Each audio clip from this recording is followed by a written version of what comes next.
أعوذ بالله من الشیطان الرجیم بسم اللہ الرحمن الرحیم۔ تو آج کی ویڈیو میں ایک بات کی طرف اشارہ کرنا چاہوں گا جو کہ پاکستان کی سیاست کے حوالے سے بہت اہم ہے، اور میں آپ حضرات کے ساتھ مل کر کچھ ایک دو سوالات ہیں جو کہ میں پیش کرنا چاہوں گا۔ ویڈیو شروع کرنے سے پہلے اگر آپ میرے چینل پہ نئے آئے ہیں تو میرے چینل کو سبسکرائب ضرور کیجیے تاکہ ہمارا آپ کا رشتہ آنے والی ویڈیوز میں بھی قائم رہے۔ تو میں بات کر رہا تھا پاکستان کی سیاست کے حوالے سے۔ کل منڈے کا دن، سوموار کا دن بڑا اہم دن ہے۔ عدالت کے سامنے پی ڈی ایم حکومت کی طرف سے دھرنے کا اعلان کیا گیا ہے سپریم کورٹ آف پاکستان کے سامنے۔ سپریم کورٹ آف پاکستان کے سامنے دھرنے کا جو اعلان کیا گیا ہے وہ کرنے والے ہیں مولوی فضل الرحمان۔ مولوی فضل الرحمان کی تاریخ بہت پرانی ہے سیاست اور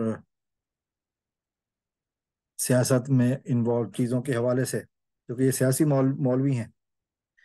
اور جیسا کہ ہم نے پیچھے دیکھا، بہت سارے ایسے واقعات ہوئے عمران خان کی حکومت کے دور میں جبکہ مولوی فضل الرحمان مسلسل اس میں پیش رہے۔ حکومت آئی، جو واقعات ہے تھوڑے بہت، جیسے میں کہہ سکتا ہوں مہنگائی کے خلاف احتجاج،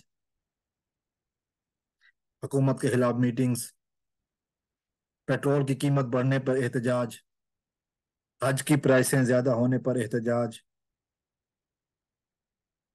روٹی کپڑا کی قیمت بڑھنے پر بڑے احتجاج ہوئے۔ فرانس میں آپ کو یاد ہوگا فرانسی سفیر کے حوالے سے بہت ساری باتیں ہوئیں، اس پر بھی احتجاج ہوا۔ اب کیا ہو رہا ہے؟ جب سے حکومت آئی ہے، مولوی فضل الرحمان کے ایک بیٹے کو وزیر بنایا گیا ہے اور ایک دو اور رشتہ داروں کو بھی وزارت میں، حکومت میں اعلی عہدے ملے ہیں، تو سب خاموش۔ سویڈن میں قرآن پاک کی بے حرمتی ہوئی، جلایا گیا قرآن۔ پاکستان میں اس کا احتجاج نہیں ہوا، مولوی فضل الرحمان خاموش۔ وہ حج جو 4 لاکھ کا ہوتا تھا اب 13 سے 16 لاکھ میں ہو رہا ہے، پاکستانی روپے 16 لاکھ میں ہو رہا ہے، جو کہ 2 سال پہلے 4 لاکھ کا ہوا تھا۔ اس پر 4 لاکھ پر احتجاج بنتا ہے اور کیا گیا تھا، لیکن 16 لاکھ پر کوئی احتجاج نہیں ہوا۔ ڈالر جو 50 یا 60 روپے تک کا تھا، اب 300 سے اوپر چلا گیا ہے، کوئی احتجاج نہیں۔ آٹا غریبوں کے لیے جس کی قیمت بہت بڑھ گئی ہے، کوئی احتجاج نہیں۔ سبزی، دالیں، گوشت، چکن، ضروریات زندگی کی چیزیں، اس پر کوئی احتجاج نہیں۔ اسرائیل نے پچھلے دنوں فلسطین میں بمباری کی، کوئی احتجاج نہیں۔ 3 پاکستانی وفود نے اسرائیل کا دورہ کیا، کوئی احتجاج نہیں۔ حالانکہ پاکستان کے پاسپورٹ پر لکھا ہوا ہے کہ جی یہ پاسپورٹ اسرائیل کے سوا پوری دنیا میں کارآمد ہے، اس کے باوجود بھی پاکستان میں مولوی فضل الرحمان کی طرف سے کوئی احتجاج نہیں آیا۔ اور اب احتجاج ہو رہا تو کس بات پر؟ مہنگائی پر، حج کی قیمت بڑھنے پر، پاکستانی وفد کے اسرائیل جانے پر، ڈالر کی قیمت بڑھنے پر، پیٹرول کی قیمت بڑھنے پر، آٹا مہنگا ہونے پر، سستا آٹا اسکیم میں کرپشن پر۔ اسرائیل کی بمباری پر؟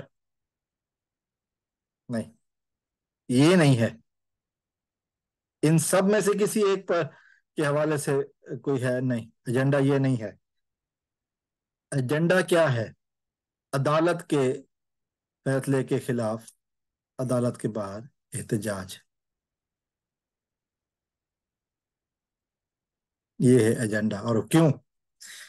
چونکہ عدالت نے حکومت کے پی ڈی ایم حکومت کے خلاف عمران خان کو، پی ڈی ایم حکومت کے جو بڑے ہیں ان کی مرضی کے خلاف عمران خان کو رہا کرنے کا حکم دیا ہے۔ اس فیصلے کے خلاف احتجاج ہے۔ اس کو آپ کیا کہیں گے؟ ملک میں ہوئی مہنگائی ان کو نظر نہیں آتی؟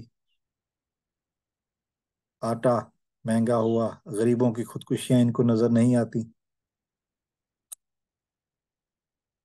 کھانے پینے کی اشیاء مہنگی ہوئیں، کچھ نہیں نظر آتا؟ حج مہنگا ہو گیا، کچھ نظر نہیں آتا؟ لیکن ان کو جو نظر آیا ہے اور وہ ہے عمران خان کی رہائی۔ تو پھر مان لیجئے جو پہلے احتجاج تھا وہ انہی عوامی مسائل پر نہیں تھا، صرف حکومت پانے کے لیے تھا۔ نہ مہنگائی کے اوپر مخلص ہو کر احتجاج کیا، نہ افراز کے خلاف مخلص ہو کر احتجاج کیا، نہ کبھی اسرائیل کے خلاف آواز نکالی، صرف اور صرف اپنا اقتدار حاصل کرنے کے لیے۔ مولوی فضل الرحمان ایک دفعہ پھر احتجاج کر رہا ہے، ڈنڈے بردار افراد آ رہے ہیں، ویڈیوز اور تصویریں جو سامنے آ رہی ہیں۔ اب سوچنا اور دیکھنا یہ ہے کہ آئی جی اسلام آباد اور باقی سیکورٹی ادارے کیا کہتے ہیں، کیونکہ تحریک انصاف کو اسلام آباد میں احتجاج کی جلسے کی اجازت نہیں ملی، لیکن پی ڈی ایم حکومت کو دھرنے کی اجازت مل گئی، اور وہ بھی ریڈ زون کے اندر۔ شاید وہ مریم اورنگزیب والی بات کہ ہم ججوں کے گھروں کو جلائیں گے، اللہ خیر کرے کل کیا ہوتا ہے۔ کیا اسلام آباد کی انتظامیہ اس دھرنے اور اس احتجاجی کی اجازت دے گی؟ دیکھنا ہے، لازم ہے کہ ہم دیکھیں گے۔ السلام علیکم ورحمۃ اللہ۔ پاکستان زندہ باد۔